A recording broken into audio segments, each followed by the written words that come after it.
On the bottom, we have In the Name of DT versus Mysticum. I believe In the Name of DT has a 134, and I'm currently looking for Mysticums right now to get that information to you.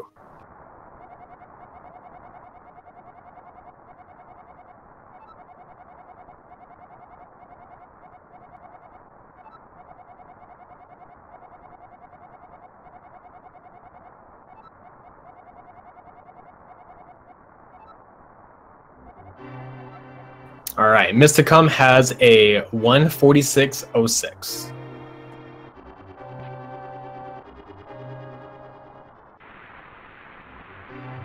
So we get all the races synced up. We're going to be going through the beginning stages of this race, which is the escape segment. This entire segment is 100% movement based. If you want to get a good time in escape, you're going to see a lot of really good movement from our runners here.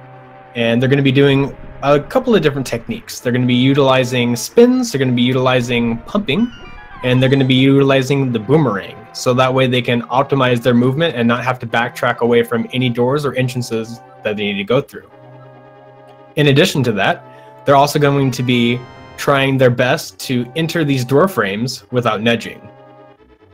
It is a movement technique that allows you to get through areas a little bit quicker, as nudging eats up a tiny bit of frames, as Link slows down a little bit to align with the door and get through.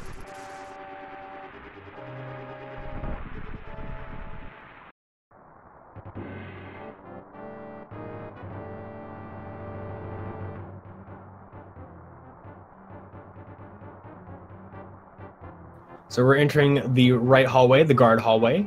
See what kind of RNGs we got. Beautiful. Looks like all of our runners got through there with little to no disturbances or having to slash into those green guards.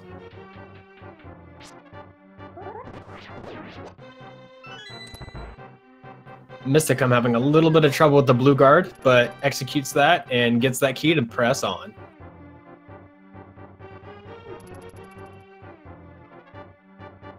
The last pot in this hallway has a heart underneath it, and it looks like, oh, I thought Mysticum might go for that. Maybe we'll see some pot strats coming up on the ball and chain guard for Mysticum.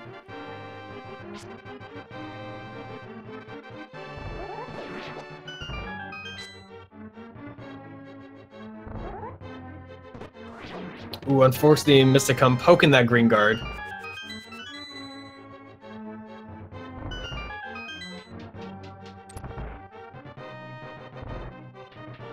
Ooh, and unfortunately Mysticum throws the boomerang, and that can actually happen if you you can even go through that room a little bit too quick, and the boomerang will, like you said, drop that key right at the entrance.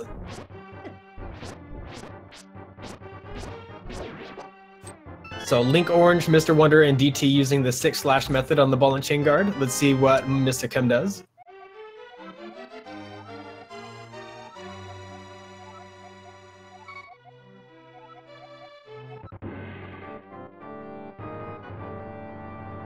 To answer a question in the chat, the boomerang is not necessary, but in the any percent no major glitches, it has a lot of uses. As you saw on Mysticum's screen, it could stun the guard. It can also be used to pick up things. It just makes it an all-around better item to have for movement. You'll see later on there's a rat that you kill and he drops a key. It prevents you from moving more left away from the door, and so you can actually save time by killing the rat, throwing the boomerang, and then heading towards the door as the key is heading your way.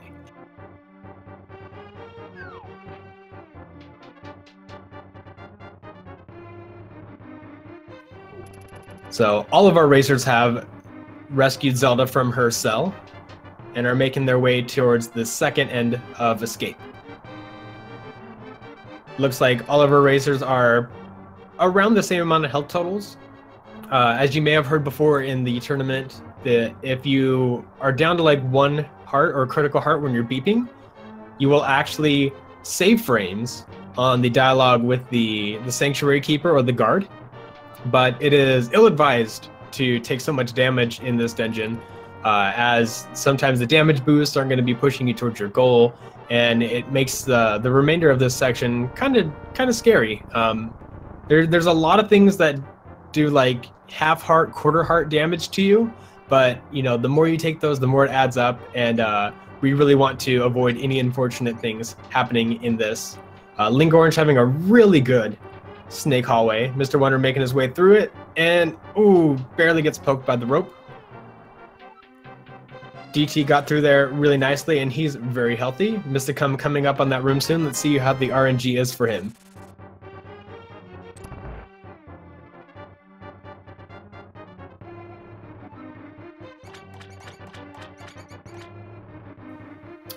Linkorange and MrWunder DT showing off the pumping maneuver in the water. It's definitely a faster way to get through there.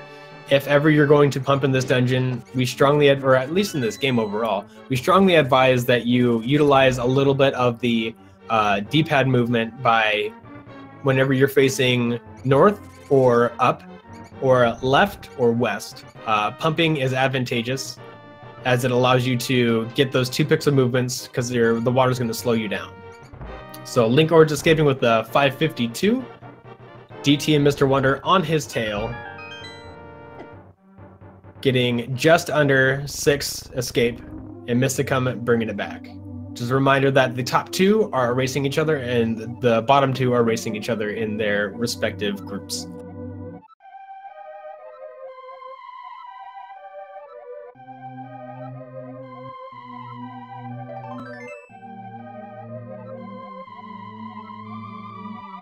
So MrWunder was in critical health, got a little bit got a little bit faster text, and grabbed that sanctuary heart and refilled his hearts. And they are making their way towards the first of the Light World dungeons that we'll be getting through here, which is Eastern Palace.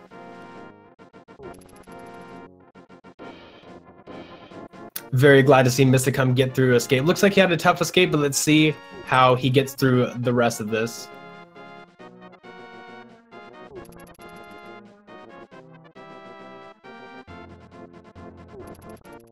Linkorange having a little bit of trouble with the Octo Rocks. MrWunder's coming up on that segment right now.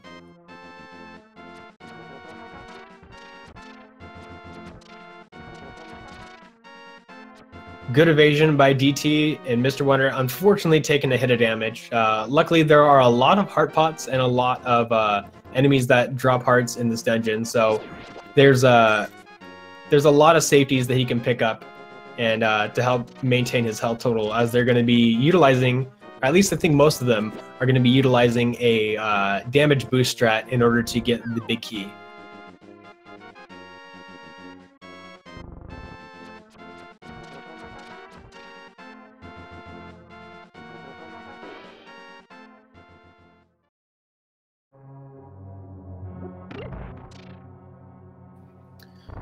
Good cannonball RNG by Linkorange, allowing him to stay on one side for a little bit. You can actually pump on those walls. MrWunder getting a good second half of that room. He was able to get a couple of pumps off, and DT flawlessly getting through that cannonball room. Mysticum entering Eastern Palace.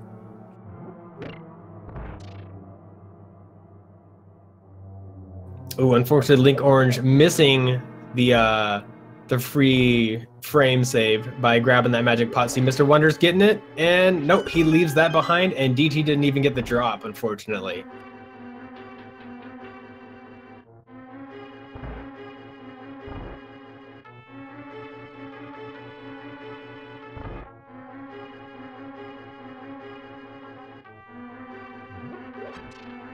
So far, Linkorange, Wunder, and DT all picking up those safety arrows. And all 4 of our runners had no problem in that skeleton room. The way that room works is that there are 4 skeletons that spawn, but we can actually bypass that room by only killing 2 skeletons and completely bypassing that trigger. There is a hotspot where if Link crosses that, it'll spawn the skeletons, and you can actually just kill 2 skeletons before they even spawn in and get through that room really quickly. Linkorange utilizing that damage strat gets through there optimally and gets that big key, heading towards the second half of the dungeon. MrWunder and DT coming up on that room at the same time. Beautiful. Both of our runners executing that flawlessly.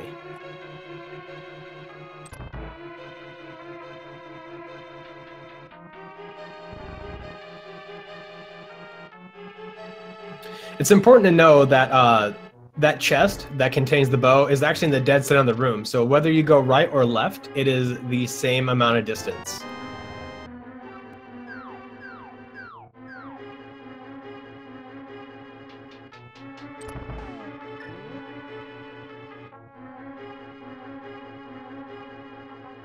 The anti-fairy room goes really quickly, but if you execute it in the way that you saw Linkorange do it, and as you're going to see MrWunder and DT do it, these anti-fairies will never hit you.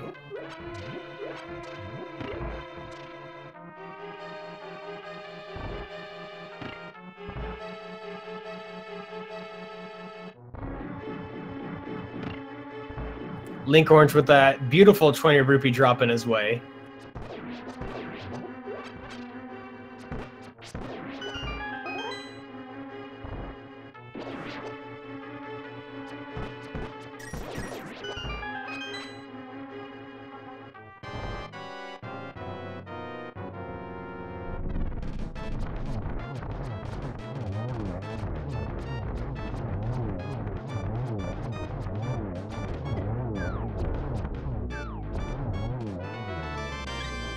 Ooh, it looks like MrWunder had a little appearance by the red Armos.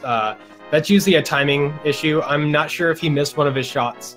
But the way that they are executing it is they're trying to fire 5 to the east or 5 to the right, and then fire 13 down. And as you see Mysticum cleaning it up really nicely, beautiful fight.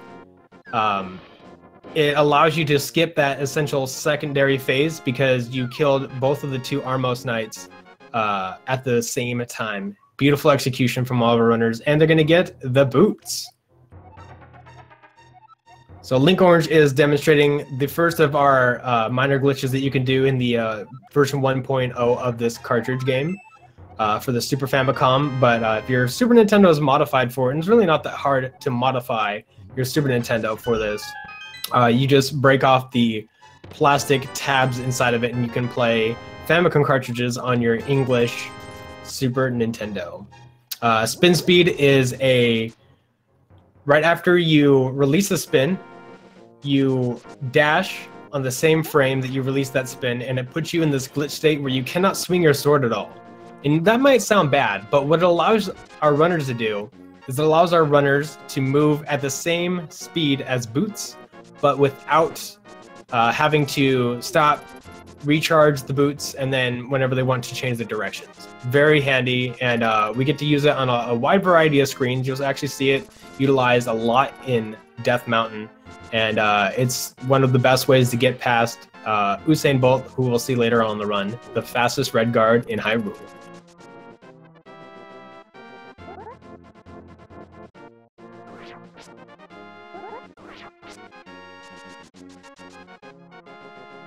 So DT having a little bit of a hard time with the unholy spin speed there, but is able to get his library book, and he'll be making his way towards Desert. Mysticum is about to enter that as DT is leaving. A little bit of a high five for you guys.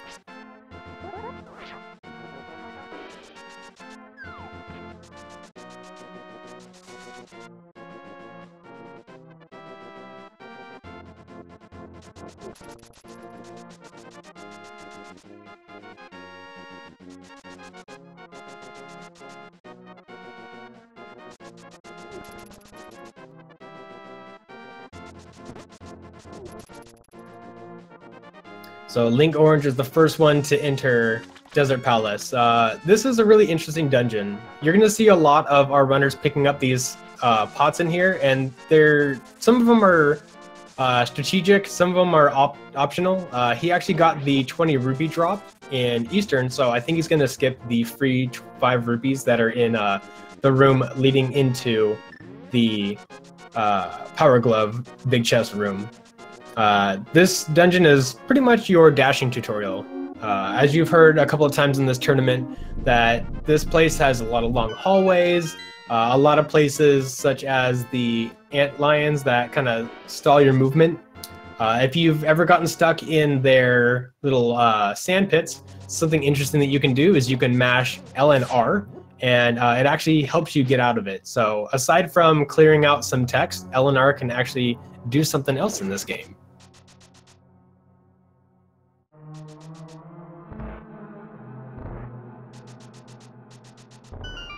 So I saw a couple of different strats on how to get that key from that torch. Basically, all you really need to do is just nudge that torch. You can bonk it itself, but you can just kind of nudge that torch, and as long as you do that and bonk against something else, the key will come off.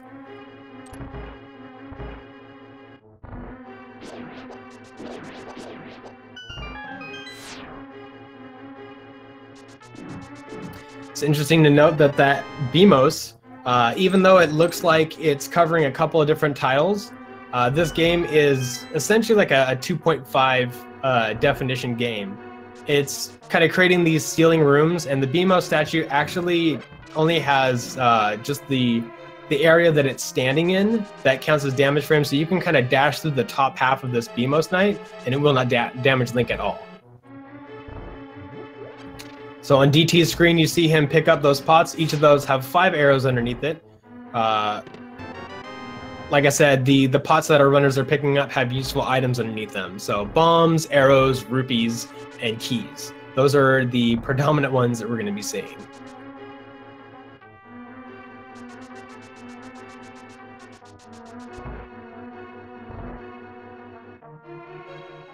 So all 4 of our runners with the power glove in tow and on their way towards the boss of this dungeon, Lanmo. Now, Lanmolus is definitely a tough boss, and I'd go as far as to say it is one of the hardest bosses to optimize. It's got RNG, it's got different pathings. You're never really going to be able to understand where they're going. Outside of the first one, you saw Linkorange set up the initial round of it, and you just kind of hope that you get in there, and it looks like, oh, Linkorange getting a nice 2-cycle Lanmo. That is a really good fight. Was able to maneuver in front of Lanmo, get those arrows in there, and get in and out of this dungeon. Very nice Linkorange. MrWunder setting up right now, and DT and Mysticum are rooms apart right now.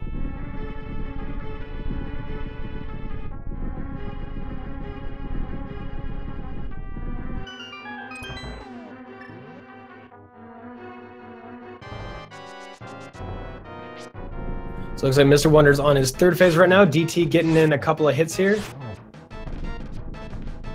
And Mysticum lighting the torches and about to enter the boss room. MrWunder getting in there after about 5, I believe, was the rounds that he had for Lanmo. So if you're looking at the streams, you're like, okay, you know, Linkorange is already out of the dungeon, on his way to Hera, going to do the fake flipper glitch here. You know, if you're rooting for MrWunder, you have a lot of different things that are coming in. So this is still early in the race. There's still a lot of things that can factor in there, and we can definitely see a light world balance based on how many blue balls Linkorange gets versus how many blue balls Wunder gets, and Hera is also a great equalizer. So DT with the Pendant of Wisdom in hand on his way to Hera, and Mysticum is having a little bit of trouble here with Lanmo, ends up getting one of them down. I'm not sure what phase he's on right now, but he's got 2 Lamos down, 1 more left to go. Just needs to be careful about not getting hit.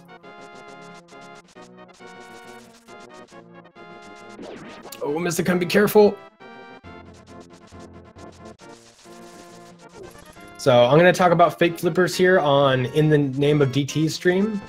Where he's dashing is he's coming to this lower part of Lake Hylia, and he's going to be jumping into the water 1 frame away from the screen transition, and it's going to put him over on this screen, and the game thinks that he has flippers, but he really doesn't. If he gets hit and the game tries to put him back in the water, it's going to cause a soft lock. Luckily, that didn't happen for In the Name of DT here. Thank goodness. That is not something that you want to have happen to you in the middle of this race, but we do have a couple of stipulations. For the group stages, it's just a save and quit. You save and quit without moving, you start at Link's house, and then you continue however you see fit. If this happens in the bracket stages, there is a much more severe penalty where they will have to go back, touch the bush, and then proceed however they see fit.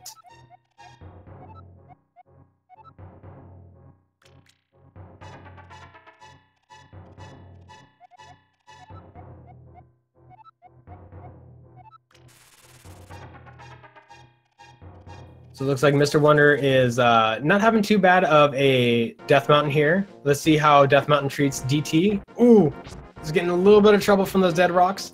And Mysticum is on his way to Death Mountain. He's got to save the old man first, though.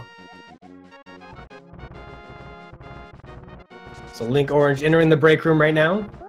You have to get through all these little tiles in order to progress onto the second room. And he tries to go for the bow dash there, but he dashes a little bit too far. Now this spot's a little bit dangerous. Even if you have your sword out, a couple of the upper tiles can still hit Link. So you see him throwing the boomerang. That was a really good boomerang right there. That's actually one of the troublesome ones. The top right corner will actually hit Link there. So got that boomerang off. You got that boomerang off really nicely. And he's almost out of here. There we go. So MrWunder's entering the break room right now, and looks like he's setting up the same thing, but I think he's probably going to use a... oh no, I think he's just sitting down there at the bottom. Interesting. I wonder if all of our runners are going to give us a different positioning here for this room.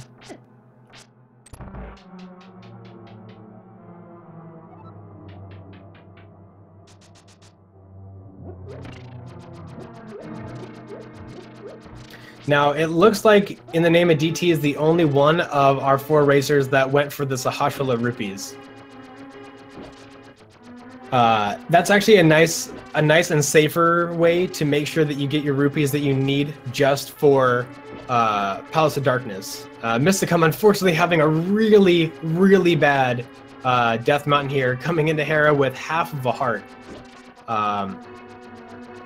In this situation, I would say after you get the key, I would probably take a death of the mini Moldorm, just so that way you have more hearts, because you really do not want to try to go through the tower room and get hit.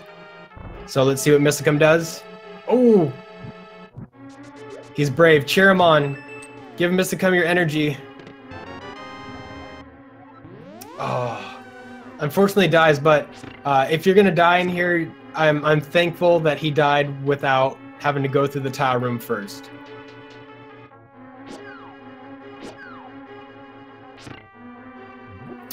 Just a side note, death warping on the overworld is not allowed. It would allow for faster movement, and it would put you in like better positions to get around the world, but dying inside of a dungeon strategically so that way you can get more health, that's okay. It's not faster. You still have to go through the death animation, get to the save and quit, continue screen. But as you can see, you know, this room takes a long time to get through. And the last thing you want to do is go through this tower room and then get hit by a mini Moldorm just one room over and have to do this all over again. So as unfortunate as that death is, it's going to put Mysticum in a better situation so that way you can get through this dungeon without having to be so nervous. In the Name of DT, getting a really good bomb jump there, and on his way to Moldorm. MrWunder on his final hit of Moldorm, and Linkorange is making his way to the Master Sword. He's going to be doing the Tree Rupees here, so he's kind of set up the second tier, which is kill a minimum of 4 enemies and take any amount of damage. So he's got that there, so that's his first set of blue rupees. Heading up to what he's setting up now is he needs to get 4 kills without taking any damage at all. So that way when he pulls this center tree of the grove, it allows him to get 4 red rupees. Well, that was really close. That crow is coming for him. In the Name of DT, finding that safe spot, that lower right spot of that arena is actually a really, really, really safe spot if you're going to be taking on Moldorm when he's in his fast mode. It's in a way that if you're in the right position, Moldorm can never hit you, and as long as you're pushing away from the edge, Link will never ding off and fall off on the ground.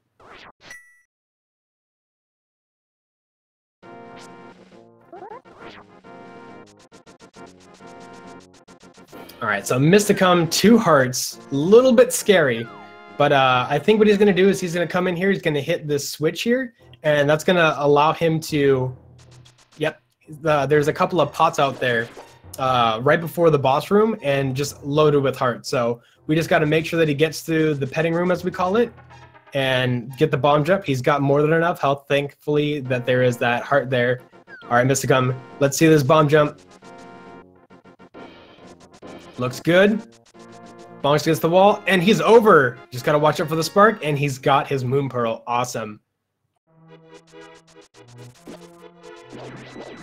So it looks like Linkorange got his rupees. He's got 112. You only need 110 to get into pod. 10 for Kiki, and then 100 for the dungeon entrance cost. MrWunder is setting up his tree rupee pool. DT already has his as he went for the Sahasrara rupees. And I think Mysticum is also going to be going for the true rupees, but he's a little bit low on rupees. So I think what he's going to do is he's probably going to pick up all 4, or at least 3. 3 would be the best of those blue rupees that are going to come off of the first tree. So he's 1 hit on Moldorm, and let's see how he does with the rest of this fight. Meanwhile, we're seeing Linkorange going into Aghanim's tower.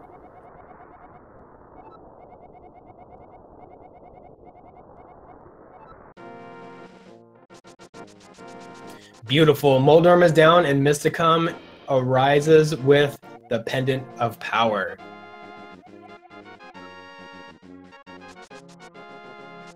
So even with 1 death in Hera, he's still not that far behind his current opponent in the name of DT. There's more than enough time that if DT gets, just loaded with blue balls and Mysticum comes out without too many blue balls, that this could definitely equalize their Dark World entrance. Linkorange and MrWunder. MrWunder's a little bit behind. I'd say he's about a minute behind in this dungeon. So Linkorange is going to need a significant amount of blue balls in order for MrWunder to catch up. But from my experience, I know at least 3 of these runners, and MrWunder is really strong in the Dark World. So if there's any time that's going to be caught up here, it's going to be in the Dark World between those 2 runners.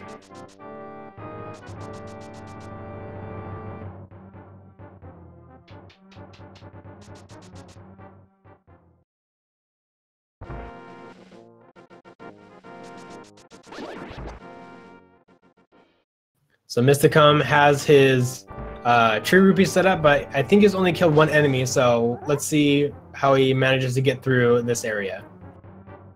Oh no, unfortunately takes the hit from the crow, but luckily there is a backup. Let's see if he knows to pull. No! Alright. Don't fret, Mysticum can still get the money that he needs. He's got the another backup tree. It's in the actual kind of castle grounds leading up into Aghanim's tower. He just needs to pull this tree to reset the pool, or to reset the price pack, if you will. And then that way he has another shot at getting his red rupees. Otherwise, the final backup is going to be going to Sahasrara again. At this time, the current leaders on their respective races are Linkorange is ahead of MrWunder by, I'd say, about like a minute and a half at most. And In the Name of DT is ahead of Mysticum.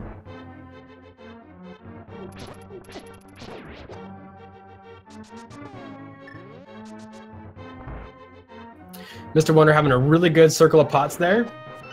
And I unfortunately have missed how many blue balls that Linkorange has gotten.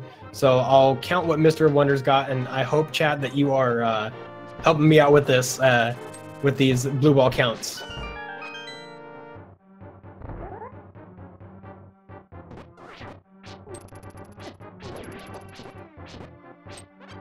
All right, MrWunder coming up there and seeing Zelda get transported to the Dark World by the Dark Wizard Aghanim. Mysticum is making his way to Aghanim Tower, and I was unsure if he decided to, or if he was able to pull that tree. I'm not sure if he pulled that tree as backup. I think what he's just going to do is, I think he's going to be planning to do the Sahasrara backup.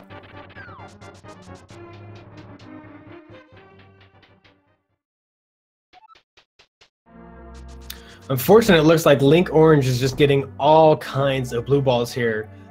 He's just been in this room for at least a good minute and a half. So if MrWunder gets good RNG here and gets a low amount of blue balls, then this can definitely equalize. Looks like Linkorange is spoiling it, so it looks like he got 7, and I saw 2 from MrWunder so far. DT just entering the Aga fight, and let's see how many blue balls he gets against his opponent, Mysticum. So let's talk a little bit about the Aghanim fight in general. So the first orb that he throws is always going to be a yellow ball. The remaining 3 that he throws per each phase is a 50-50 shot between blue and yellow. Yellow are the ones that you want to knock into him, and it deals damage and allows you to progress the fight. Blue is just a stall, and it's allowing you to kind of like essentially stall this fight and keep it going.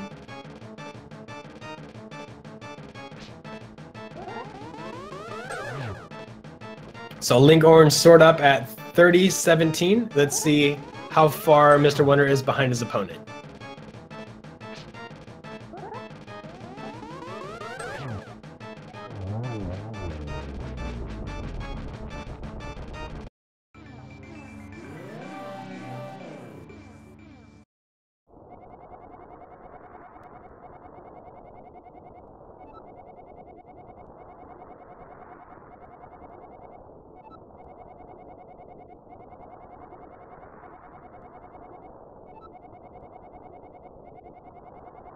Looks like he's about 43 seconds behind Linkorange. In the name of DT, just getting through this last bit of text. This is the longest text in the game.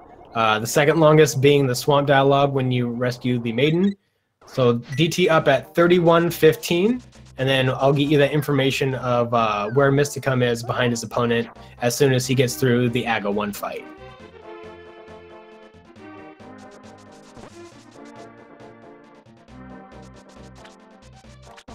So Linkorange and MrWunder leading us into our first Dark World dungeon with DT not far behind.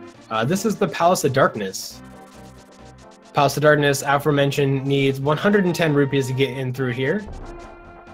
And with that combination, this place has one of the coolest tricks in the game, which is the Hammer Jump. 2 perfect pixel placements, one of a bomb and one of Link himself, is going to allow you to blast over the gap and clip through the railing there to allow you to get to the big chest. Now, normally clipping would be a major glitch, but it is it's widely accepted in this as part of the no major glitches, regardless of the fact that it is a little bit of a gray area in between the minor and major glitches.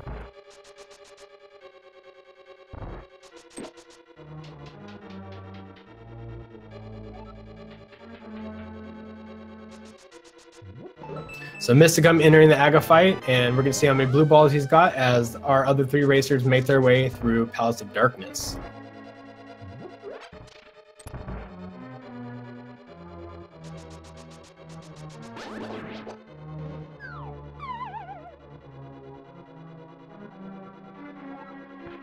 So Linkorange coming here for the bomb jump. Let's see how this goes for him.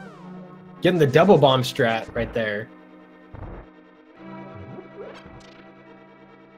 Having a little bit of trouble landing on the first pixel.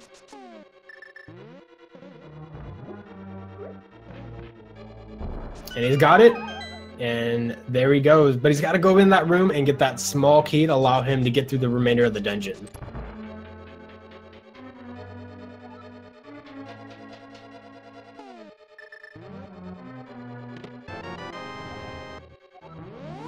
So MrWunder's making his way to the Hammer Jump right here, and DT not that far behind.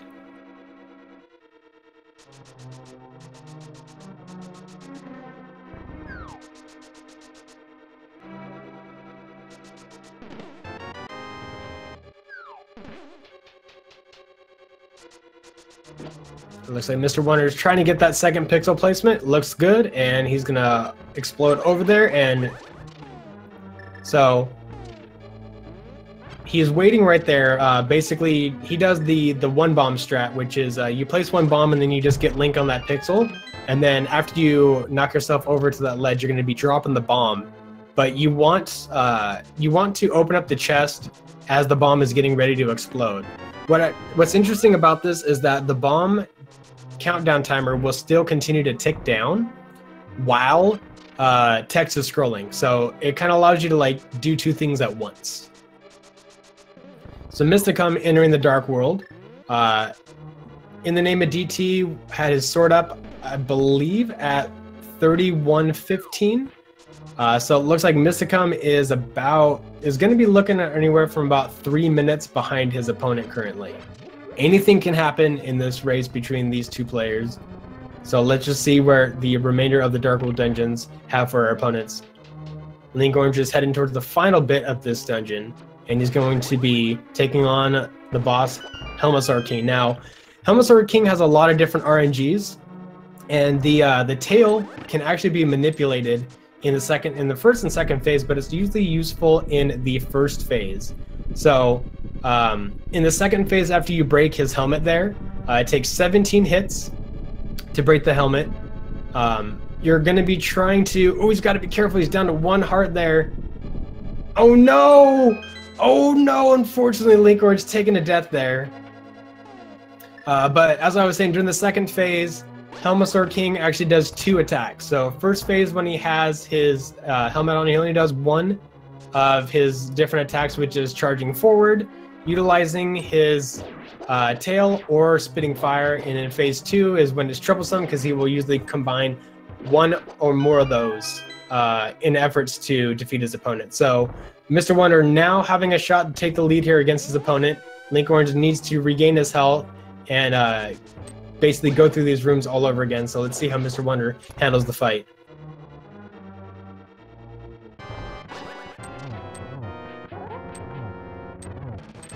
So as we saw, Linkorange did the just the hammer hit strats. MrWunder is actually using the sword out strats, a little bit safer. It's a little bit slower at the same time though, as Link moves a lot slower while the sword is out.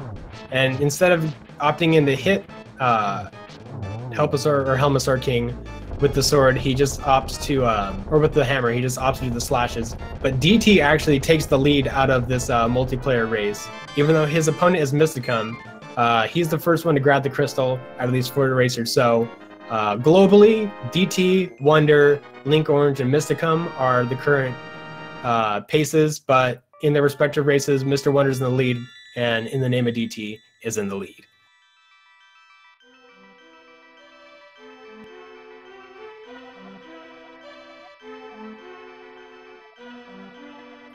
I forgot to touch on the manipulation of the tail. So in the second phase, it's most useful to manipulate the tail when he's using fireballs. So after it swings 2 times and starts speeding up, depending on what side of his eyes you're on, will be the side that the tail will swing towards. So you can kind of buffer yourself over to either the rightmost side or the leftmost side of the boss, and then if you time it right, you can get to safety, where Helmasaur will not hit you with the tail. It's a little bit troublesome, it's a little bit tight, but with practice, you can definitely remove one of the more difficult parts of this, because that tail does have a lot of range, and it does eliminate a lot of your safe space, where you can kind of operate and still get hits on this boss.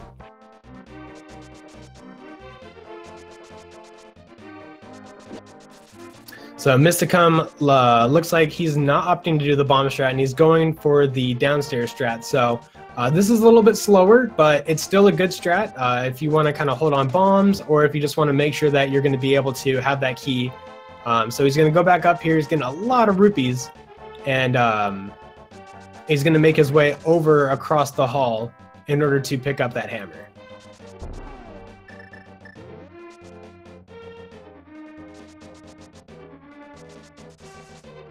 So DT and MrWunder heading up to go grab the flute here. Hopefully they're just going to get 1 dig here, but there have been other players that have known to do a couple more digs. No big deal, as long as you dig in the correct spot where the flute is buried.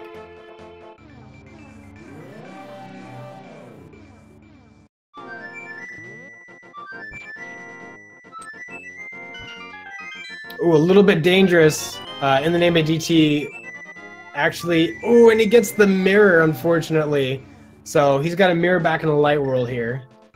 MrWunder got the dig, got the pickup, and he's on his way. Linkorange utilizing that item dash to get past that bridge, but it looks like he took a little bit of damage on the way. So this is definitely a dangerous overworld, and it's actually one of the longer overworlds that you have to kind of get across. I believe this is the longest of all overworld transitions that you have to do. So taking a lot of damage, especially on this segment, kind of leads you into a troublesome situation when you're coming up towards the next dungeon, which is Thieves Town.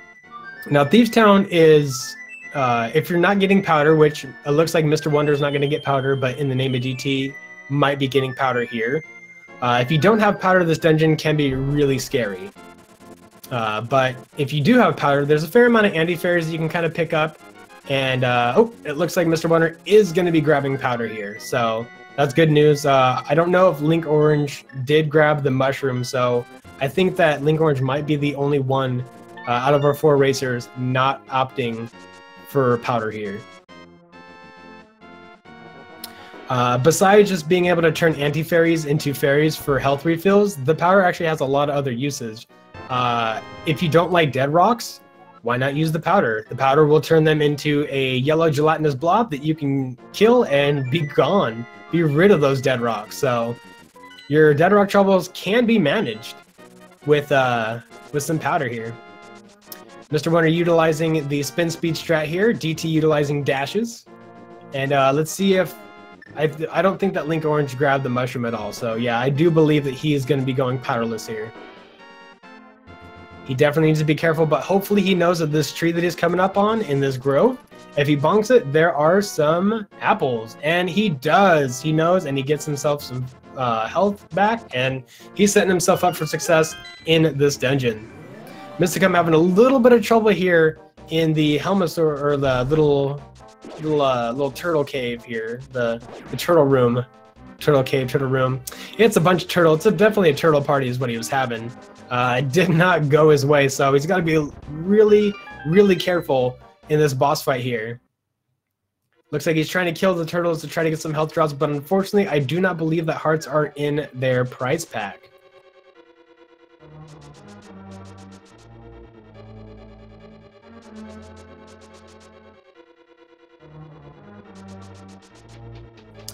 So let's talk about Thieves Town.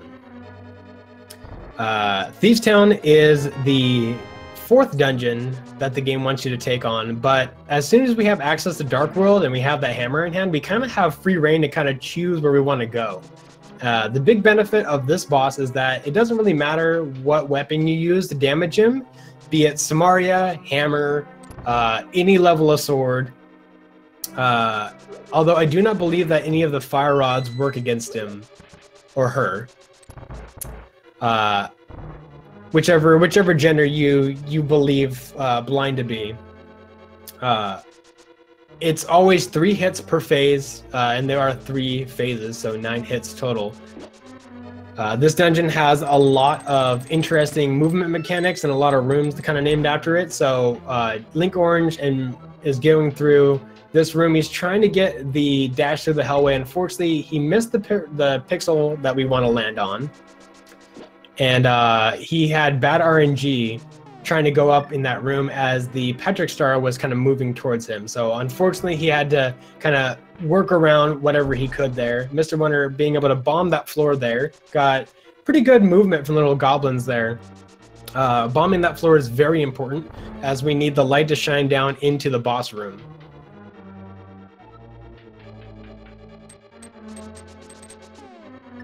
So it looks like Mysticum got through Palace of Darkness, got that crystal in hand, and is making his way through the overworld. Touching back on Thieves Town, the reason why we go here is because, not just because the boss can be defeated no matter what level of weapon we have, but it gives us the Titan's Glove, the maximum lift upgrade for Link. So that's really going to free up our movement and allow us to kind of pick and choose which dungeons we do afterward. The next dungeon that we're doing after this one is Skull Woods, mainly due to its proximity. It's really close, and we can kind of connect these 2 dungeons right one after another with just a little bit of overworld movement on our parts.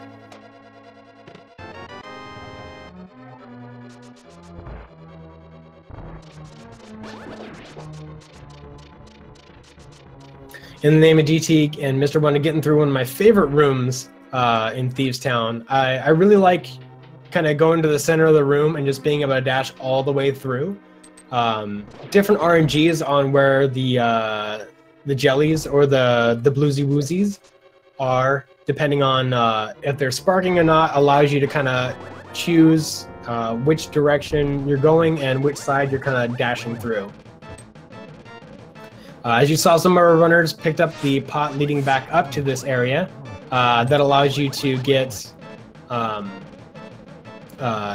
more arrows, and then the room right before the boss room has a heart, and it looks like Linkorange is giving us the color blind here. This is definitely a treat.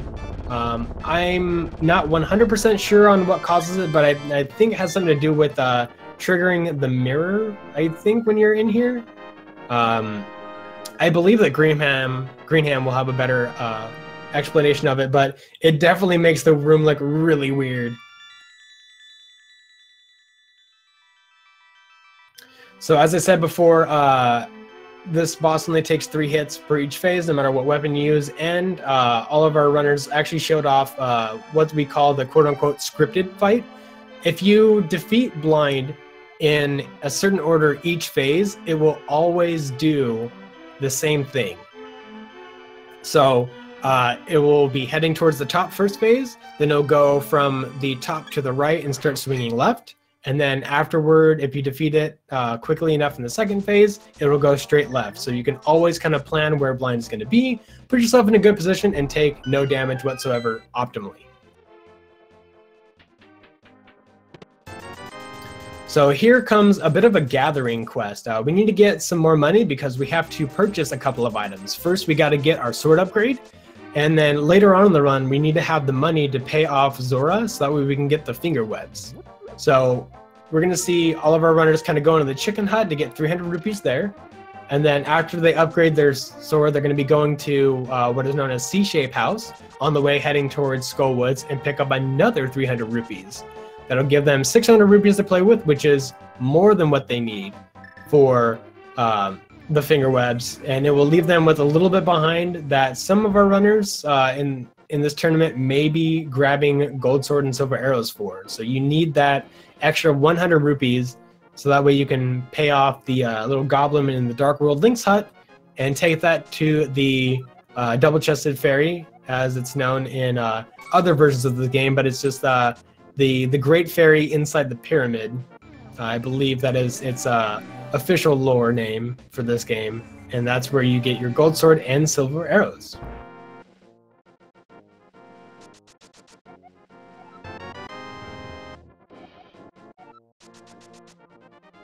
So what you saw on their screens is they mirrored in a specific spot as they entered the doorway. So that way they would enter the room and then immediately exiting the house, as you're seeing on Linkorange's screen right now, they will transition into the Dark World with a quick warp. Quick warps are really interesting. It's a pixel placement that cuts the load time, or for the mirror animation, almost in half. And you'll definitely notice the difference between a regular mirror and a quick warp mirror, as it will just suddenly end and then you will regain Link, control Link. I believe it's like a couple of seconds faster. It's like 1.5 seconds faster.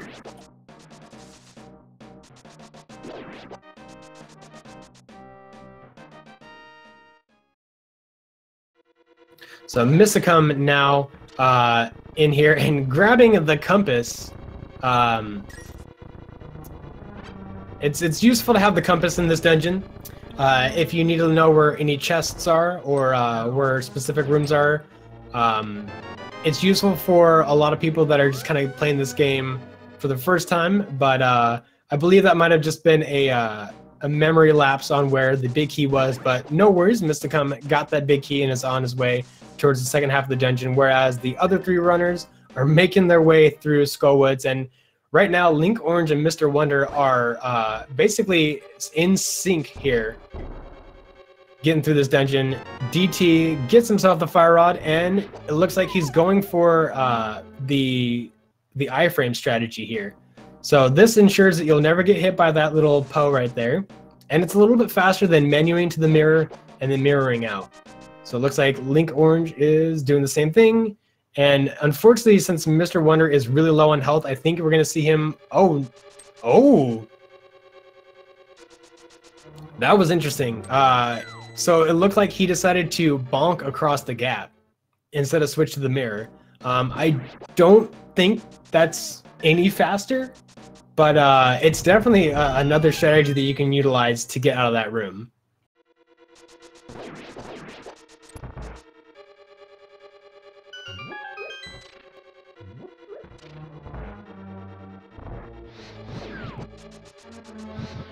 All right, so Linkorange overtook MrWunder here, mainly due to a little bit of trouble that MrWunder had trying to get the fire rod here. So Linkorange is getting through the mummy hellway here, and he is through with the fire rod dash through, no less, swagging it up here.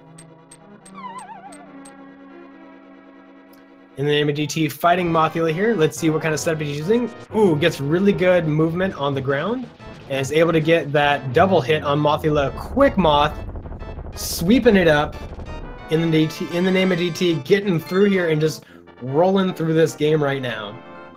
Linkorange is getting a little bit troublesome RNG, but it looks like he got a really good hit there. It looks like he got a poke through, so that's definitely really good. Moth down and MrWunder entering the fight. Let's see how his goes. Ooh, getting a little bit beat up here. Moth down for MrWunder. Beautiful fights. Mysticum frees the maiden, but it looks like, I think he's looking for health.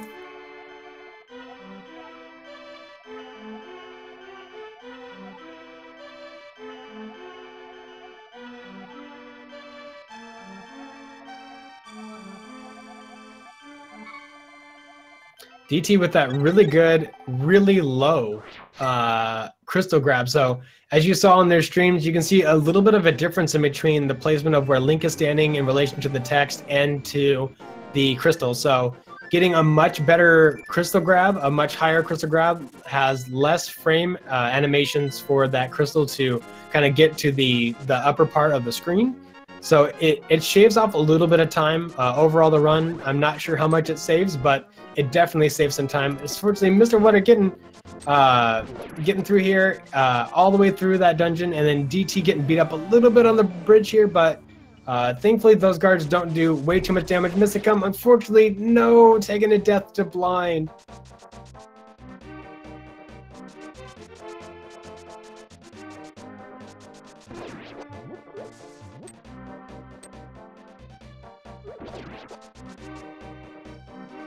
So I'm not too sure where Mysticum is kind of going right now. Oh, yes, going for the fairy here. It looks like he got fairies in a bottle and the net, so that's definitely going to come in handy across the remainder of the run here. And it looks like he's going to be setting right back up for a rematch against Blind. Now, if you have to rematch against Blind, the script kind of goes out the window, and you just kind of got to do your best and react to whatever may come. As we see Linkorange and DT here, almost in sync here, and both grabbing that. And why did they bonk there, you may be asking yourself. Bonking against that sets Link up on a nice X-axis and Y-axis in order to get the quick warp.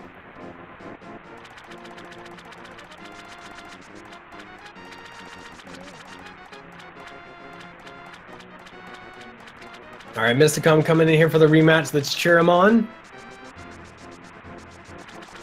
So Mysticum is using the sword beam strategy here, keeping his distance and still able to get those hits. Now, as I mentioned, any point of damage that you can do against this boss will get rid of it. So already 2 phases down, only 1 heart down. So far, so good.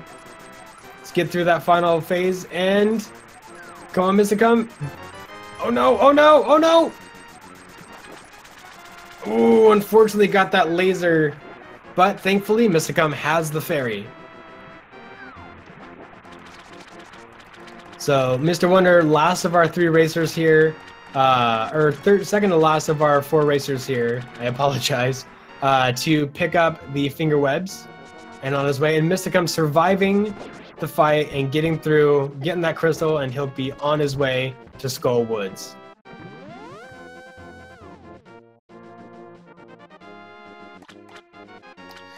as our other three racers make their way to Ice Palace. Now, Ice Palace is home to a very infamous bomb jump known as the Ice Palace bomb jump.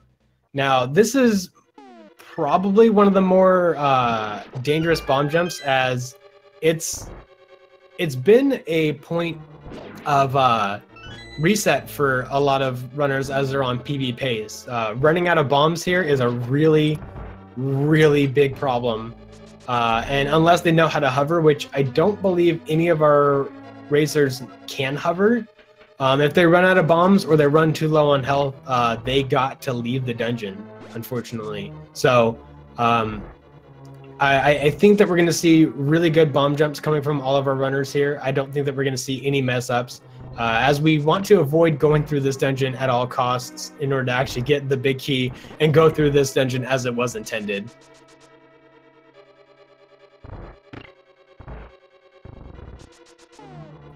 If you are just joining us right now, we have the top two runners, Linkorange and MrWunder, versing each other, both in the same dungeon and not very far away from each other. So any mishap on either one of them could mean a lead change for them. On the bottom, we have inthenameofDT versus Mysticum. And if you're wondering why Mysticum is in a different area, unfortunately, he had a little bit of trouble in a couple of boss fights. So he had a little bit of trouble with Blind, and he had to take a death in Hera in order to set himself up better for success. It looks like DT's having a lot of trouble here. Needs to get either some health or just get through here unscathed. Unfortunately, DT has only one shot at this. You got this, DT. Get that bomb jump. He's got it lined up. It looks good. And he's across. Luckily, he's got a heart there, and I think DT's got powder, so he can hit the anti-fairy above the room leading into Cold Stare. So we see Mysticum here getting half magic on his way to picking up his tempered sword. Ooh, MrWunder hovering for us. Oh no, he almost made it. This is a really tricky hover to make. Moving diagonally while you're trying to hover is definitely a lot more difficult than trying to just get across normally. So MrWunder had to hover. He was out of bombs and he had not enough health. So managed to get that hover and he's through.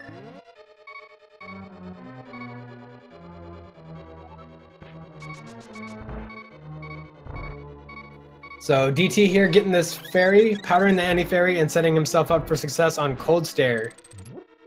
Linkorange getting through Cold Stare. Definitely one of the more dangerous fights of this game. So this dungeon, its big chest item is the blue mail, which would cut the damage done by these guys from 4 hearts to 2 hearts. Now, since we skipped this entire dungeon, there's really no way that we can pick up that blue mail.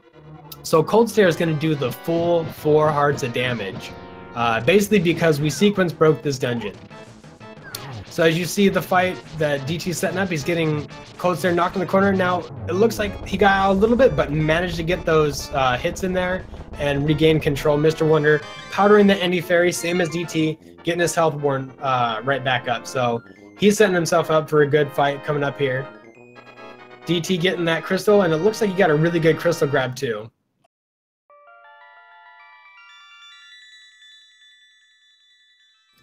Coming back over to Mysticum. Mysticum is just beginning his segment here for Skull Woods. So he's in the Gibdo room, and it looks like he's just opting to boomerang these Gibdos. I don't blame him. These guys are definitely very annoying, and optimally we try our best to. Oh no, he gets grabbed by the Wall Master. But as I was saying, we do our best to try to be as fast as possible with these Gibdos. And push the statue so that way they can't get us, and we can still kind of get through this room. But as you can see, these guys are very mean and very annoying, and just a little bit of too much extra time hanging out there, a lot can go wrong. So definitely send your energy to Mysticum here as he gets through these dungeons and tries to close the gap against his opponent. So after Skull Woods, we're going to see, or after Ice, we're going to be seeing Swamp here. So that's where DT and MrWunder are currently headed right now, and that's where Linkorange is right now. So it looks like he's setting up for an item dash to get the key and an extra bomb. He's very healthy on bombs here.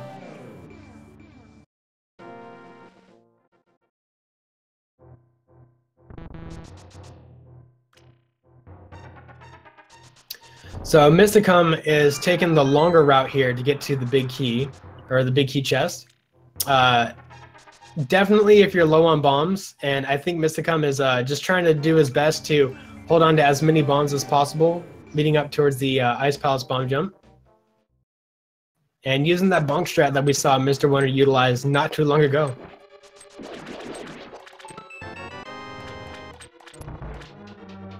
So, Swamp Palace. What is there to say about Swamp Palace? Well, there's a lot of water, and it really slows down your movement. So we're going to see some pumping in those rooms and a lot of dashing. It allows us to kind of control our speed in there. It is also home of the hookshot. Now, this is definitely a different route that you may see from some beginner tutorials. Some beginner tutorials will have you go. Forgive me if I get the order incorrectly, but it will have you go Swamp first, then Mire, and that's the tempered route. But the other route will have you go Mire, then Swamp. So that way it leads you towards the Gold Sword, Silver Arrows. The reason why we go that route is so that way after you get done with Swamp, you're just below the hut that you have to go to in order for you to get the big bomb from the enemy inside Darkworld Link's house, and then make your way towards the Great Fairy in the pyramid.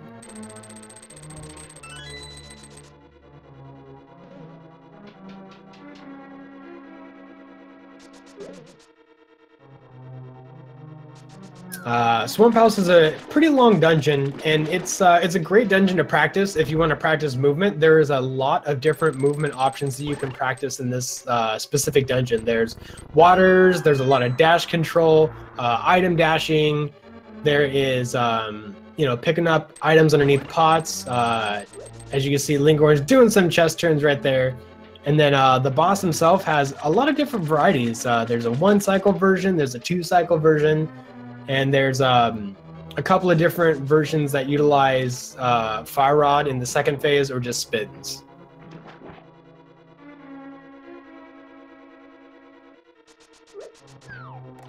So it looks like Mysticum was able to defeat the Moth, get the crystal, and will be heading towards Ice Palace here.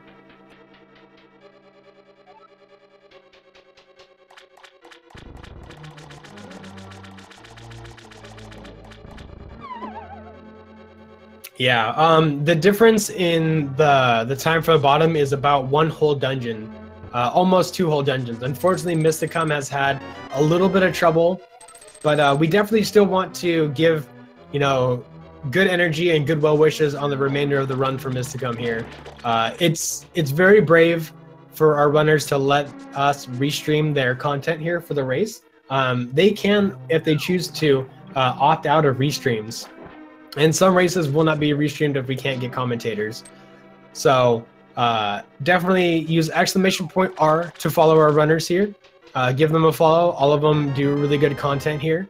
I personally know at least 2 of them, or 3 of them here, not 2. And from what I can see of the person that I don't know, I'm going to be dropping them a follow.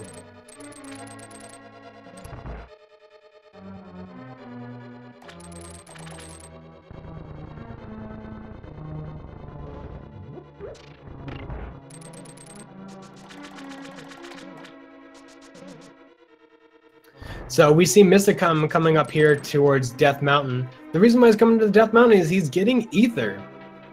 You can get ether kind of at any point during the during this movement, whenever you're utilizing the flute, and I think he's getting ether before going to Ice Palace here. Oh, and he's opting to get Ice Rod too.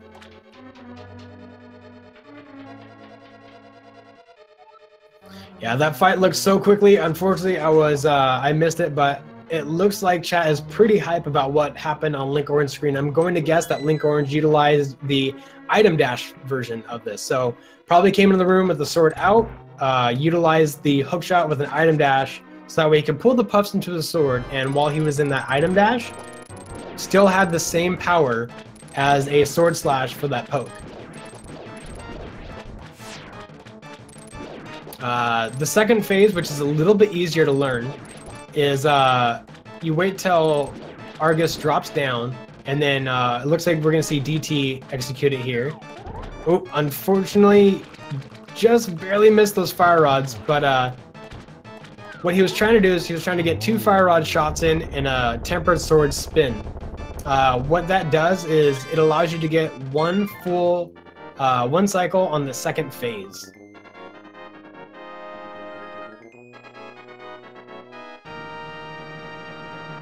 So it looks like MrWunder was trying to utilize that skill too, and it looks like we're going to get a 1 cycle here for MrWunder in phase 1. Let's see how he handles phase 2.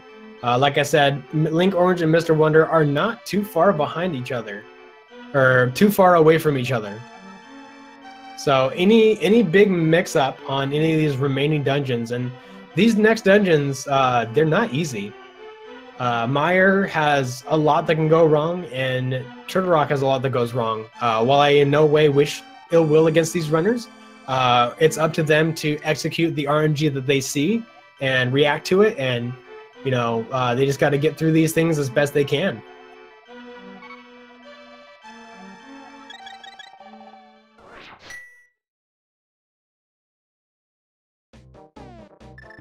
So on the bottom right screen at Mysticum, it looks like he utilized this time to pick up all of the overworld stuff that he needed. So he got Ether, he got Ice Rod, and he's going to get his flippers now right before he heads to Ice Palace. This is more or less a personal preference. I don't believe that there's any real major time difference in between kind of picking them up anytime past Skull Woods, but most runners prefer to pick them up during the Meyer Overworld segment.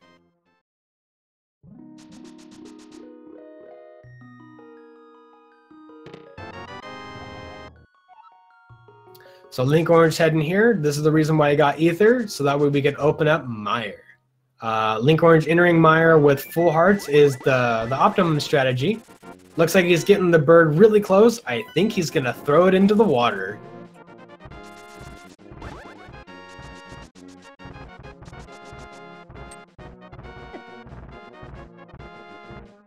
Beautiful bird toss from Linkorange. Let's see if any of our other racers decide to throw the bird into the water.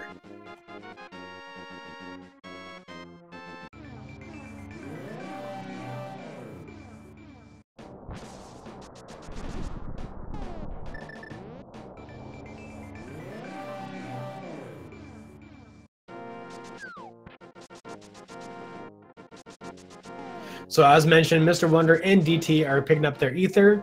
Mysticum is fully equipped with all of his overworld items. All he needs to do is just get through these remaining dungeons, and let's see how Mysticum makes his way through Ice Palace.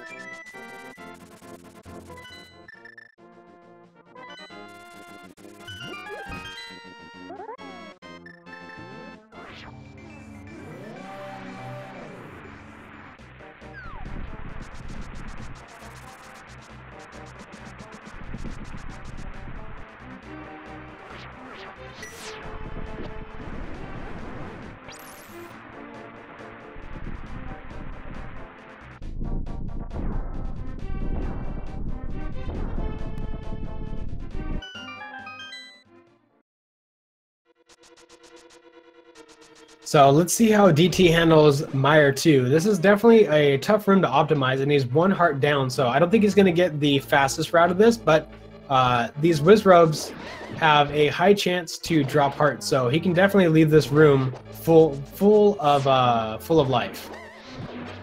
There we go. He's got Sword Beans back.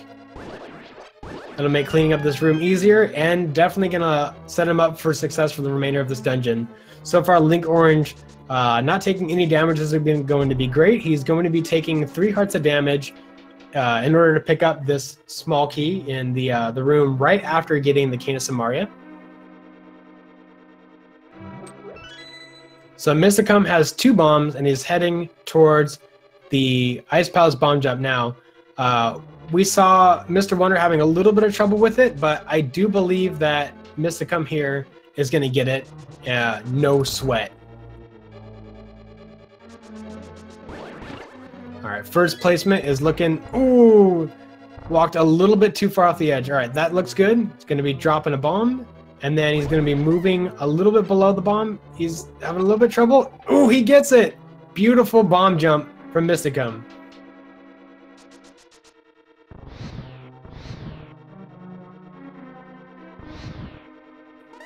So Linkorange took a little bit of damage on that. I think he took 1 extra heart of damage in that room. Not a big deal as long as he doesn't get hit by the whiz robe in the room following it. MrWunder is heading towards the remainder of this. In the Name of DT is getting through this room, and he's going to be getting his big key. Unfortunately, I didn't see what happened to Mysticum.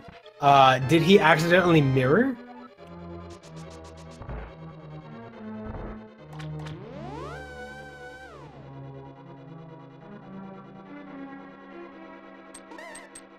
Oh no, it looks like he took damage and he fell off.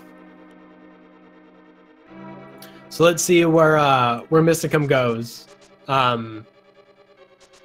Ooh. It looks like Mysticum has opted out of the race. You hate to see this happen. I'm going to go ahead and bring Mysticum in here and see if he wants to interview and talk about his run.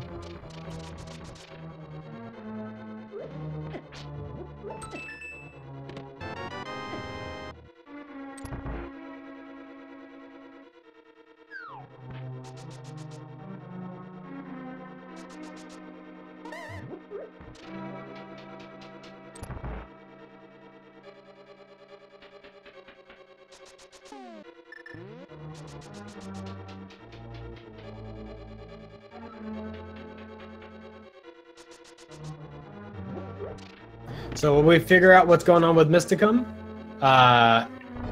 in the Name of DT is soaring through this dungeon right now.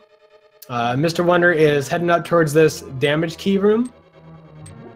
And Linkorange got through Vitreous nice and clean, creating more distance away from his opponent.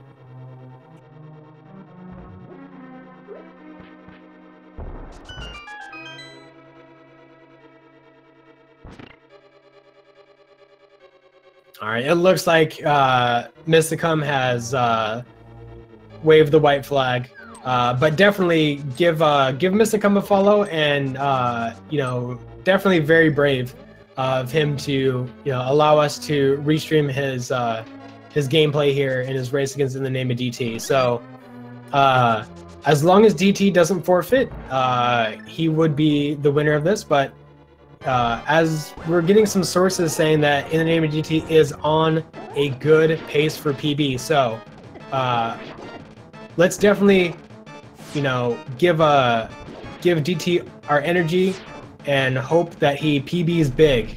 I want to see you guys in chat with big PB. Let's go DT. Big PB. Let's go DT.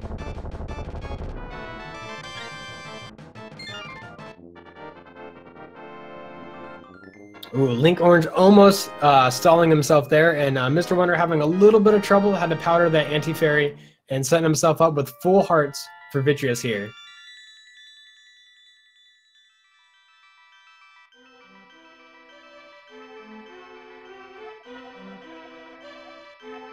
Ooh, takes a lightning hit. Oh, a little bit scary.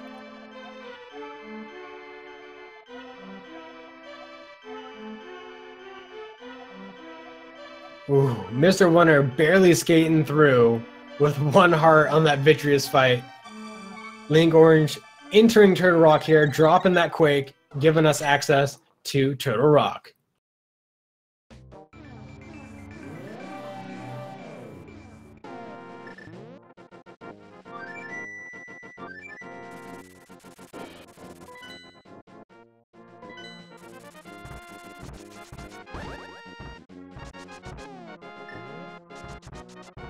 So it looks like Linkorange took a little bit of damage on Death Mountain. DT is having a really good Death Mountain here. Able to get to the right side of this area, really healthy. Really good cabbage drops and a lot of good dead rock locations. Linkorange lighting the 4 torches, using the hookshot to drop down, allowing him to get to this door a lot faster, and is using the hookshot to get past some spots where you would normally take some damage. So let's talk a little bit about how the hookshot helps players negate damage. Now, while Link is using the hookshot, he can't move, but I'm not too sure exactly what the ruling on it is, but it has a really nice benefit to it where anything that's passing through Link as the hookshot is going out and has not come back to Link, it grants him complete immunity to any damage that's coming in. Same thing with iframes while he's utilizing this chain chomp trick that Linkorange did. And Linkorange, having full hearts, was able to use the fastest version of this, which is the sword beam strat.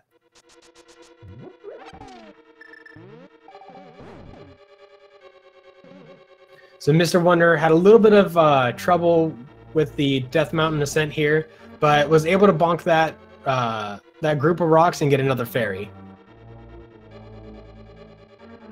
In the name of DT, coming in here on this this torches room in the final crystal dungeon, but not the final dungeon of this game.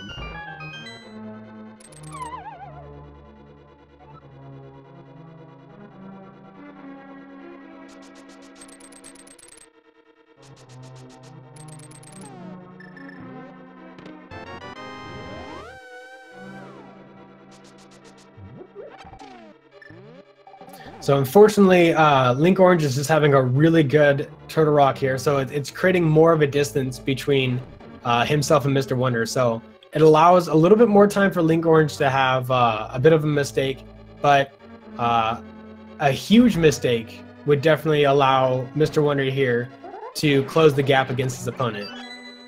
I want to always reiterate that we in no way want anything unfortunate to happen to any of our racers. More or less just giving an example of how one racer is, while looking ahead, is not necessarily out of touch.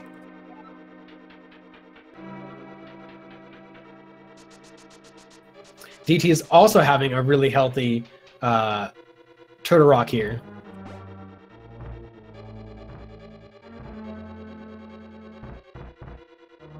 I believe Linkorange has a 127. Thereabouts.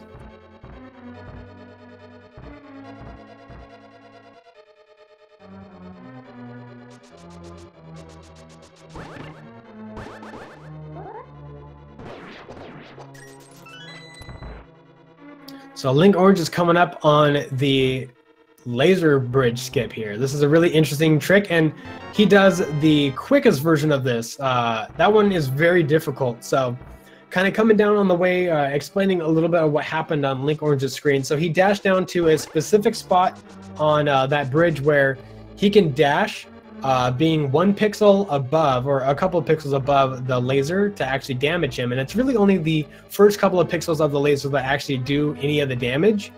And he was in a spot where he wouldn't bonk on that little ledge. Instead, he would wrap around it. And it's a timing mechanism. Now, that version of the dash can be a little bit tricky from time to time. You can actually end up knocking the beetle into the same area that you are with the chest, and it definitely makes it a little bit more troublesome. But what you'll see more likely DT or MrWunder do is they'll probably drop the Cane of Samaria block down, which will bump into the beetle and knock it off the ledge, allowing them to take a little bit more time to get the lineup on that bridge and get through that laser skip, so that way they don't have to utilize the mirror shield, which you would normally utilize in this dungeon, and is the big chest item that you get in this dungeon. So talking about what Linkorange did is the backdoor strata Trinex. It allows you to get into a position where you can drop the ice rod, and then you have much less of a time that Link will be knocked back away from the from the head to deal damage, and allows you to get more hits in and actually 0 cycle optimally, or 1 cycle Trinex for faster. So as you saw, DT drop the K to Samaria, able to get that beetle out of the way and line up that dash and get that get that laser bridge skip out of the way.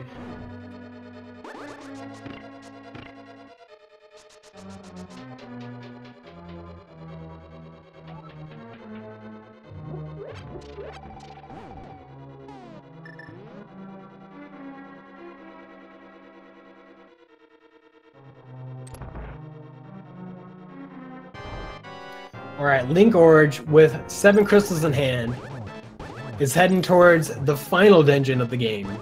And for a lot of experienced runners, this is definitely a place that has a lot of time save. And it's a fun practice spot. There's a lot of movement tech here, a lot of optimization. inthenameofDT not far behind. He's just got to get through Trinex here. I think he got the double spin. Nope, he only got 1, so he's got a...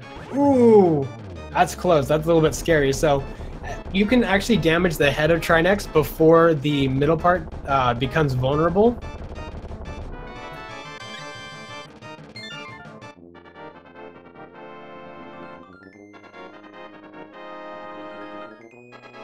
All right, DT is done with that fight, so he'll be on his way towards G Tower. So as I understand it, inthenameofDT is still on really good pace for a really solid PB here. So send him your luck, send him your good charms, send him your energy, or just chant go DT go, go DT go. MrWunder having a little bit of trouble here, got a little bit of ice on the battlefield, but it looks like he's going to make his way through Trinex, no problem, and got the double spin there.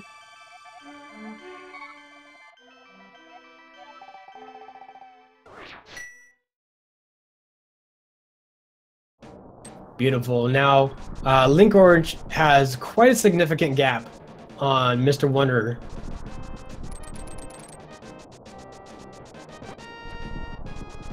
And he's having a really good G Tower here. Really healthy, hasn't taken much damage, and really good movement tech as well.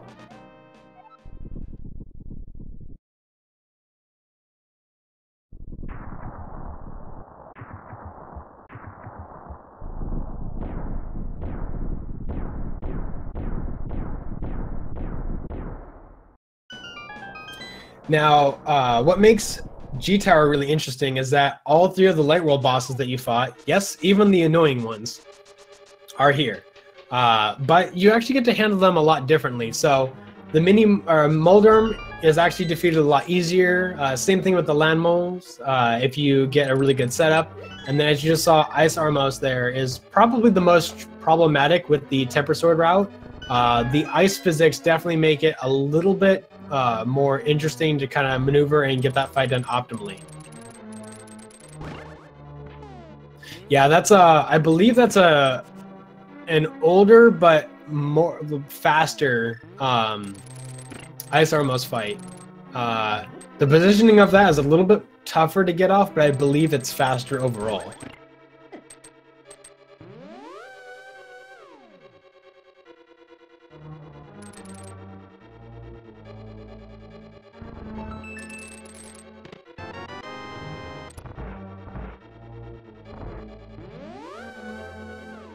So Linkorange is heading into what we call the Gauntlet.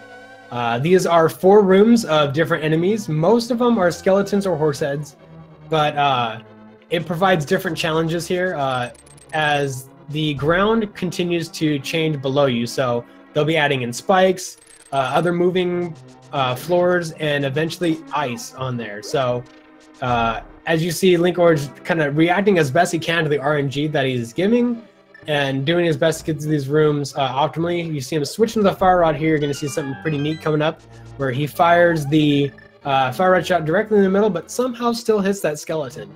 And really, really clean gauntlet coming from Linkorange here. On to Land Mode 2, while inthenameofDT is getting through the first of the Light World boss rematch, Ice Armos.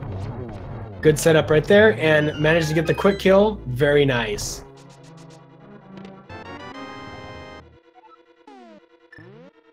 Now DT's got a healthy amount of arrows here, so he doesn't need to pick up those arrows that are in the top left chest. Unfortunately, Linkorange falling on that invisible floor room. It's interesting if you have Ether, it will actually show the pathing of it, but if you run this game enough, you'll actually learn the exact path that you need to take, so you don't need to worry about it.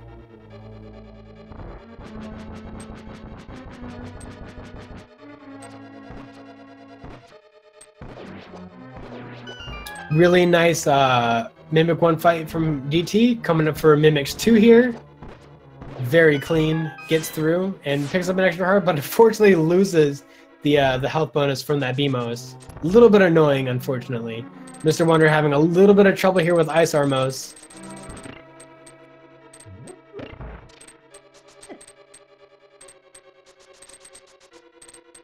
Able to clean it up, but is going to need to pick up these 10 arrows in the top left chest here.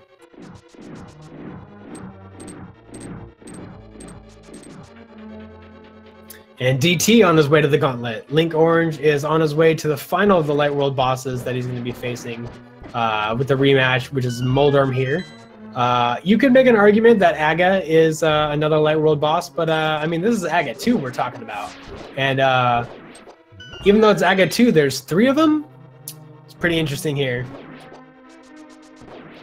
So Moldorm a lot easier in the Dark World with that Tempered Sword. 1 slash and 1 spin is all you need to take down that boss. DT making his way through this gauntlet. Really nice cleanup. Didn't take too much damage and is on his way to Land Mode 2.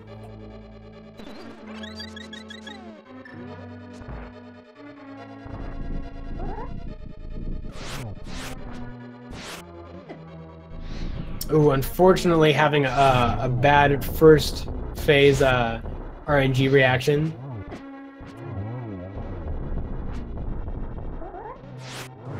MrWunder through Ganon Ball Z and onto the gauntlet himself. The bottom right skull pot and the top left skull pot respectively have a heart and magic underneath them.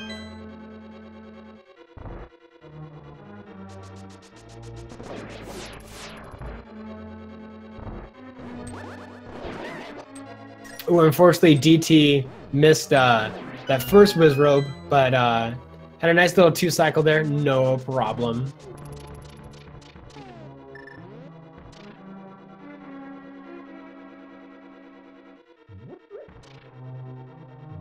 DT going for the optimum torch strat here as Linkorange is making his way through Ganon. So gets the bottom right, but decides to go for the slashes instead of going for the dash pokes.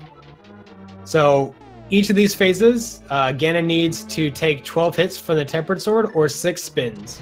So a 1 cycle phase 1 and a 1 cycle phase 2 for Linkorange over here.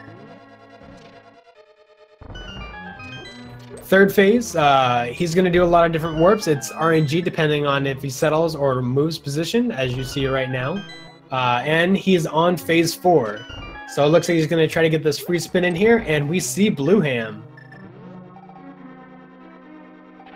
Linkorange getting the torch, get really close, that Ganon placement. Really spooky. He could have accidentally get knocked all the way out of that field. So Linkorange has to do 12 sword spins here in this fight, and then that is the Ganon fight. So it's 12 slashes in phase 1 and 2. 4 slashes in phase 3 and 12 spins in phase 4. DT on his way to Aga 2, and let's see what kind of RNG Aga 2 gives him.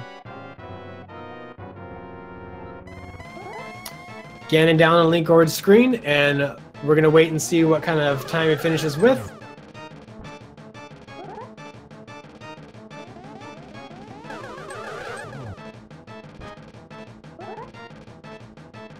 And he is through the door, officially. Linkorange finishes against his opponent, MrWunder, with a time of 1:29:30.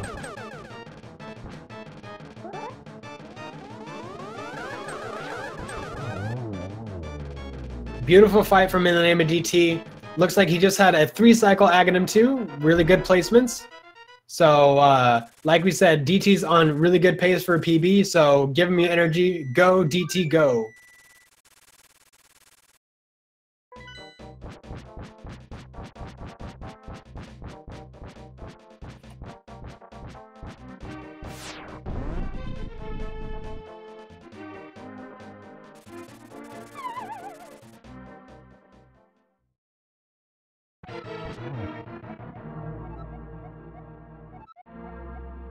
All right, and Aga 2 is down for MrWunder.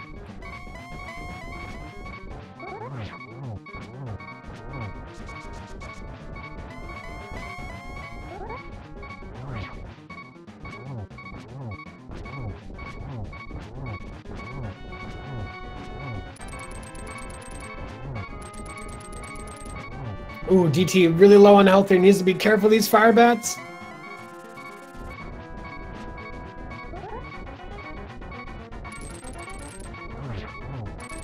Oh no!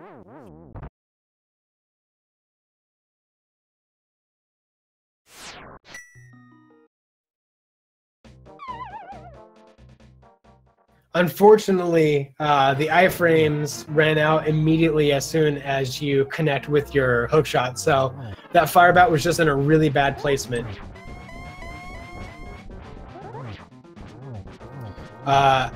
I can definitely tell you firsthand, if anybody is looking at their splits when you're fighting Ganon and you're noticing how far ahead you are, there's a lot of nerves here. So, you know, if you've been playing the game and you know you're due for a PB and you make it this far and like you have like, sometimes there's, you know, something in the back of your head that's letting you know it's like, I'm on a good pace.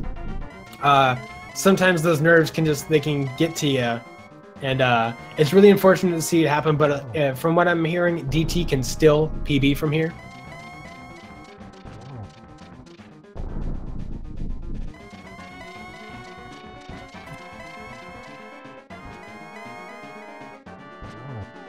All right, looks like we're gonna get Linkorange in here for an interview as DT cleans up phase 4. Gets the torch glitch, very nice. 12 spins for DT, let's go. And I'm joined with Linkorange. GG on your race, my friend. How you feeling?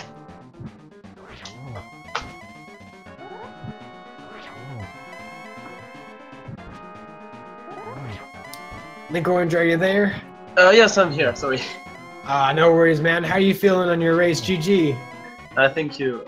It was a strange run, actually. Because my light war was one of my best light wars so far.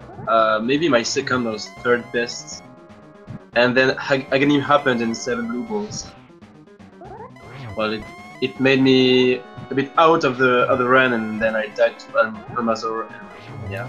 Yeah, that was interesting. It was at that point, that's when MrWunder kind of he took the lead, but it was your execution that essentially allowed you to close the gap, and then from there it was just your overall expertise with the game that allowed you just to continue getting more and more time ahead of your opponent. Ultimately, you won. You did a really good job. Unfortunately, as you may have seen from the race announcement, Mysticum had a lot of trouble in Ice Palace and unfortunately decided to forfeit. Yeah, I saw that. And that's pretty interesting as we see In the Name of DT finishing with an official time of 1:33.27 and 1 second after MrWunder finishing with a 1:33.28. Yeah, that was a really fun race. Really, really close overall. But yeah, you did have a really, really clean light world. Overall, it was really good execution. Looks like we got MrWunder in here. How you feeling about your race, my friend? Awful. Congrats. Everything that could have went wrong, but it's okay. You were ahead of me for, I don't know, three or four dungeons, maybe. Really? Yeah, I died to Helmazor. Oh, wow. Did you see what happened to me in Ice Palace? I missed the bomb jump like 5 times. Ran out of bombs. I saw you hover. That was Yeah. impressive. Last heart too. It was crazy. Yeah, I was talking about speaking from experience. That hover in Ice Palace is a little bit more taxing and a little bit more nerve-wracking than other kind of hovers. You know, like the Moldarm 2 hover, or like hovering in Skull Woods just to get over those little ledges. It's a lot shorter, and you're only going one direction. With the Ice Palace one, you have to worry about where the fireballer is. You have to kind of change your diagonal and change your cardinal direction. So there's a lot of kind of like little nudges that you can do that you can actually end up messing with your rhythm. Oh, absolutely. So it's definitely very impressive. It's the last option's what you got to do, man. When you know how to do it. Personally, Yeah. I would have mirrors. Hovering's not easy. I can't wait to rewatch the Ganon fight, because clearly me and DT were right on top of each other. He actually suffered a Ganon death. Speaking of the devil, he was on sick, like just pacing, and I gotta ask you, DT, have you been practicing? Because your run was amazing, and like we were all unfortunately bummed out with your Ganon death, but like as I explained, you know, when you know you're due for a PB and you know you put in a lot of practice to the game, sometimes those nerves hit you in the last moment. I actually wouldn't say that I've been like practicing NMG that much, but I still play a lot of the game and just general execution things here and there. This is actually only the third NMG race that I've even tried since AGDQ. I don't know, things just worked out. Yeah, and before we get more into each of your guys' runs, definitely GG to you in the name of DT. Unfortunately, your opponent had a little bit too much trouble. Got the Ice Palace bomb jump, but took some damage, fell off, and was just out of bombs. And unfortunately, took a couple of deaths along the way. So you hate to see it happen, and you hate to see a forfeit. But definitely look forward to Mysticum and any future races that he may have. So we heard a little bit about Linkorange's run. Wunder, do you have any like parts of your run that you felt good about? And then after Wunder, we'll get to you, DT, about your race overall. Actually, I lost time on every single split except for Ganon's Tower, which I actually golded by 25 seconds. Whoa. I don't know what happened in Ganon's Tower. That's how I caught up to DT. I could see that I was way behind him, but by the time I got to Ganon's Tower, I was straight behind him again, and then he died to Ganon, which made it only a 1 second difference.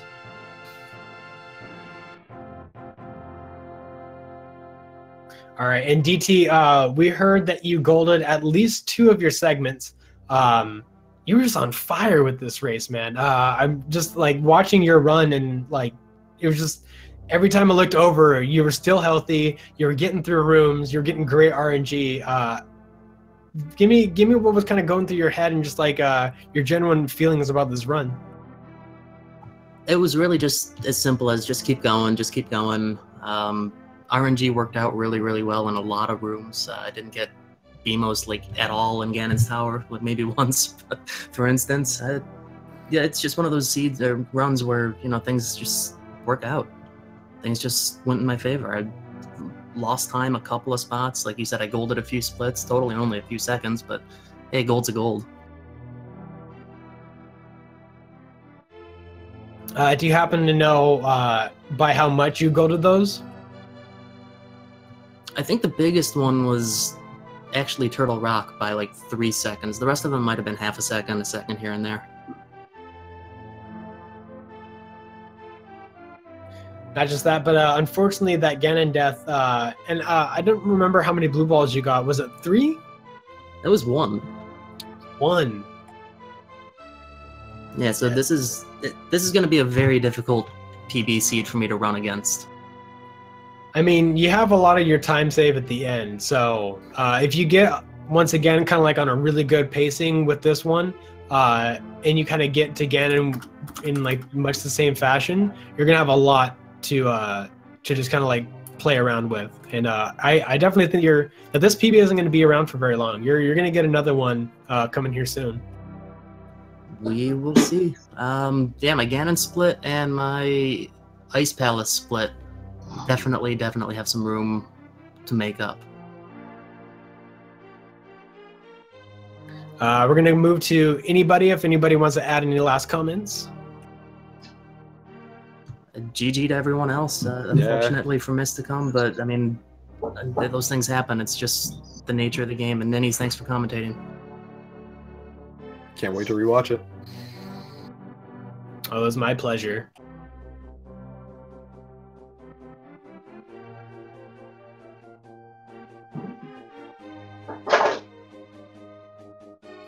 All right, so coming up next, we got a couple of races going on right now. There's a race going on between Author Blues and Antinomy on Speed Gaming 2. And coming up later on today at 8 p.m. Eastern, we have Nathasha, I apologize for messing up your name, Dodecahedron, and Zyrak and Temple. It's going to be another quad just like this.